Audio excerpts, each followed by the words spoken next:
आज हम बात करने वाले हैं बिहार विधानसभा चुनाव के ऊपर, जहां पे एनडीए की जीत होती है बहुत भारी मतों से। अब बात करने वाले हैं कि क्या एक रणनीति थी उनकी, किस वजह से जीत हासिल हुई और इसका इंपैक्ट मार्केट के ऊपर अब कैसे पड़ने वाला है, वो सभी बातें हम करने वाले हैं। तो शॉर्ट में यहां पे सबसे पहले हम बात करने वाले हैं कि विधानसभा चुनाव में जो बिहार इलेक्शन में लगभग एनडीए ने 200 से ज्यादा सीटों पे अपनी जीत हासिल कर ली है। रणनीति में जो सबसे ज्यादा शामिल था वो था जनता हित योजनाओं पर असर। अगर मैं बात करूं तो यहाँ पे महिला वोटर्स को एक अच्छा टारगेट बनाया गया और पिछड़े वर्ग तक पहुंचे। यानी अगर यहाँ पे जो महिला को मिलने वाला जो बेनिफिट था, यानी 1000 के आसपास जो बेनिफिट्स मिलता था, इसी तरीके से अदर स्टेट्स में भी इस तरीके की रणनीति अपनाई गई थी पहले भी। जो चुनाव के टाइम पे वो भी यहाँ पे भी अपनाई गई, 10-10 हजार रुपए के आसपास हर महिला को दिया गया। इसी तरह पेंशन अमाउंट होता है उसको भी बढ़ा करके यहाँ पे दिया गया, जो कि वो भी एक असरदार रहा इस चुनाव में, ताकि वफादार जो पुराने वोटर्स थे उन्होंने यहाँ पे भी अभी भी साथ दिया।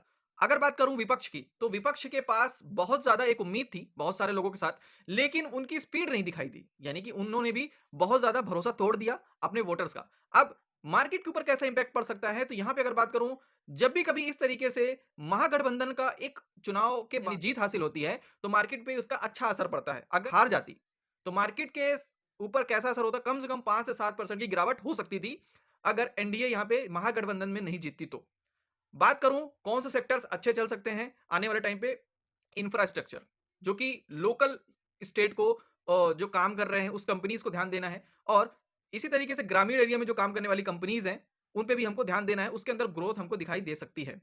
तो इसका असर मार्केट पे जरूर दिखने वाला है। और आज भी मार्केट के अंदर एक स्टेबिलिटी थी, जब तक मार्केट के अंदर भले ही चुनाव का एग्जिट पोल कंप्लीट नहीं हुआ था, उसके बाद भी यहाँ पे मार्केट के अंदर स्टेबिलिटी थी, गिर नहीं रहा था मार्केट। अब आने वाले टाइम पे 26,000 को पार करना बहुत आसान हो जाएगा निफ्टी के लिए, चांसेस ज्यादा हैं।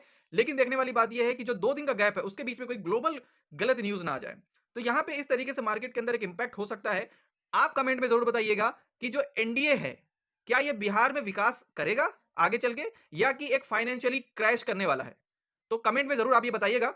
चैनल पे नए तो सब्सक्राइब कीजिएगा। मिलते हैं नेक्स्ट वीडियो पे। Okay bye.